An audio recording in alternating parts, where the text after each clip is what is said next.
Hey guys, I'm Sarika and welcome to Your Knowledge Buddy. So today I'm back with another new video where I'm going to talk about Australia. Why?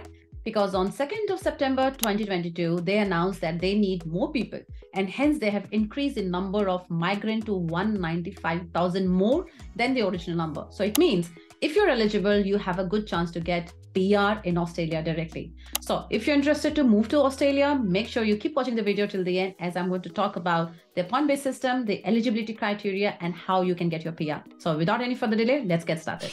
So in Australia, there are different visa categories, which you can see from the screen here. And I'm going to provide the link of the government website where you can read about all the details. So I'm going to focus only on one visa category, which is called 189, which is the skilled independent visa.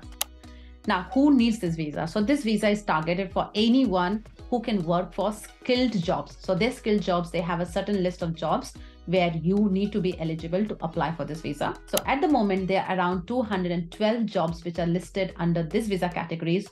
And if your job is listed there, it means you are eligible to apply. And you don't require a job offer to apply for Australia's PR. Now, what I've done, I've divided all process into 5 steps. So step 1 is about your self-assessment. So first of all, you need to check whether your occupation is in their shortage list or not. If yes, then move to the next point, which is about their points calculator. So you need to use their points calculator to see how many points you have achieved. So you need to have a minimum of 65 points to submit your expression of interest. Otherwise, you're not eligible. Now your next step is about English test requirement. So you can prove your English language through any of the exams like IELTS, PTE, OET, CA, and TOEFL.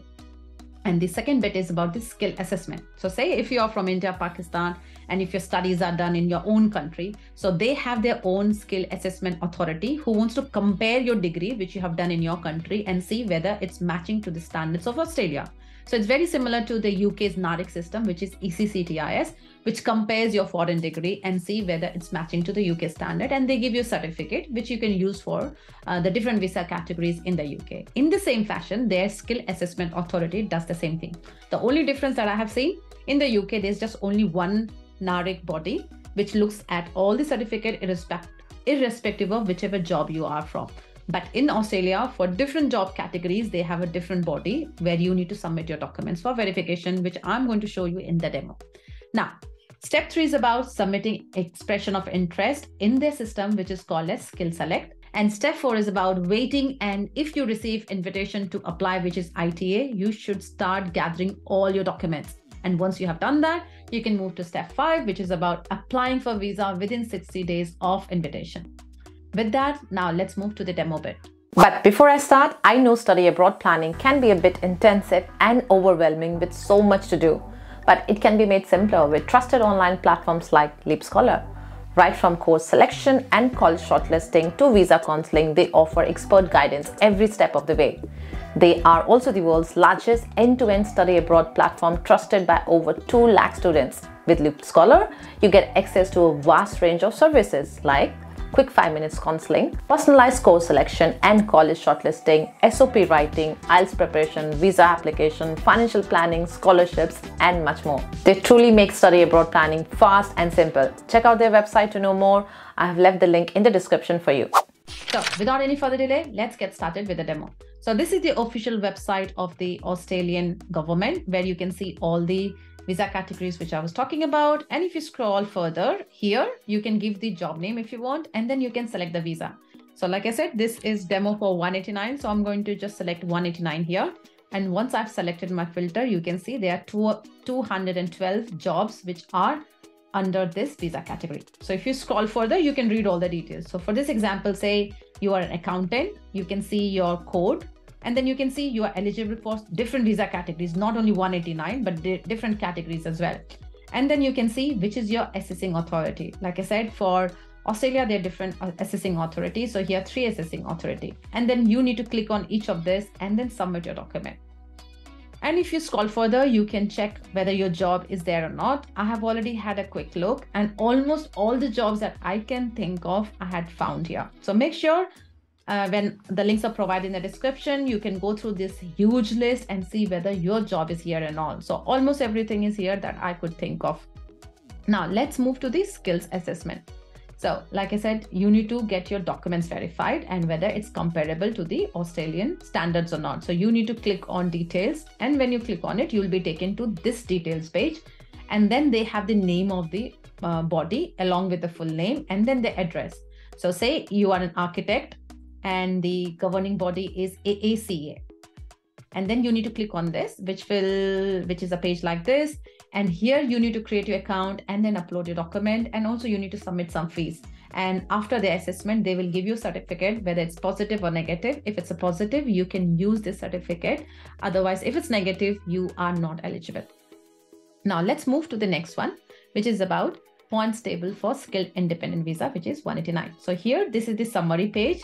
And they have also provided the hyperlink. So if at all you're interested to know any details of any other pointers here, you can just click on hyperlink and read about it. So in a summary, I'm going to quickly talk about the first parameter is the age. So if you're young, good for you because you get a lot of points. So if you are 18 to 25 years age, you get 25 points, and 25 but less than 33, you get 30 points, 33 but less than 40, you get 25 points, and at least 40 but less than 45 years, you get 15 points. Now, that was the first parameter. The second parameter is the English language. So you need to be either competent, proficient, or superior. Competent English, you get 0 points. Proficient, 10, and superior English, 20. Now, if you're wondering what does it mean, so click on this link which says English language skills. It will take you to this page. At the bottom, you see competent, proficient, and superior. I'm just opening proficient at the moment. So if you scroll further, you can see this table. It means you need to have 7 for each of the 4 test components for IELTS, and for TOEFL, you need at least 24 for listening, 24 for reading, 27 for writing, and 23 for speaking. So that is the English language. Now, let's move to the third criteria, which is about your experience. Now, I'm going to talk about the first one, which is outside Australia, because most of my subscribers are in their home country who wants to migrate outside. So I'm not going to talk about this category, which is not for my audience. So if you have less than 3 years of experience, you get 0 points. But if you have at least 3 but less than 5 years, you get 5 points, and at least 5 but less than 8 years, you get 10 points, and at least 8 years, you get 15 points. Now, let's move to the next one, which is the educational qualification. So remember, I talked about if you are a foreign national, you have already compared your degree. So either a doctorate from an Australian education institute or from another education institute. So if you are from India, Pakistan, Nigeria, it means you have already done your assessment through their governing body. If you got a positive certificate, it means you can get a 20 points. And for bachelor's degree, you get 15 points.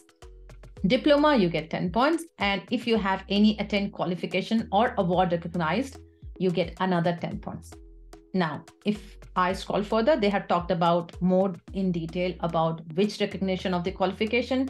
We talked about already in detail. You can check this in your free time.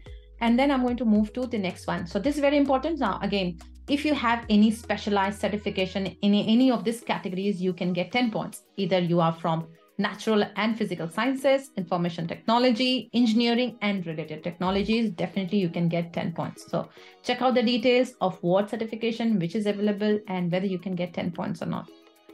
Now let's move to the next one. So this is not relevant for my audience, so I'm going to skip this bit and I'll move to the bit which is more relevant to you guys, which is about partner skills. So whether you're married or not married, you can still get points. So I'll start with the bottom. If you are single or your partner is an Australian citizen or permanent resident, you can get 10 points. Now, if you're married, what do you get? So you can get either 5 or 10 points. So you can get 5 points if your partner got a competent English, and you can get 10 points. So your partner needs to be 45 years old. Your partner needs to be under 45 years old, has had competent English, and then their job needs to be in the same skilled occupation list as your nominated skilled occupation, and their skill set also needs to be verified by the skill assessment, their documents I mean, and then you can get 10 points. So that is the points calculator of Australia. So let me know, what is your point? Have you got 65, less than 65, or more than 65? If you have got 65, make sure you go and apply now, because you can be eligible for Australia's PR. So all the best to everyone, and do let me know in the comment section if you guys got any question on any of the points which I discussed now. Thanks for watching my video till the end, and I'll see you guys soon with my next video. Till then, keep learning.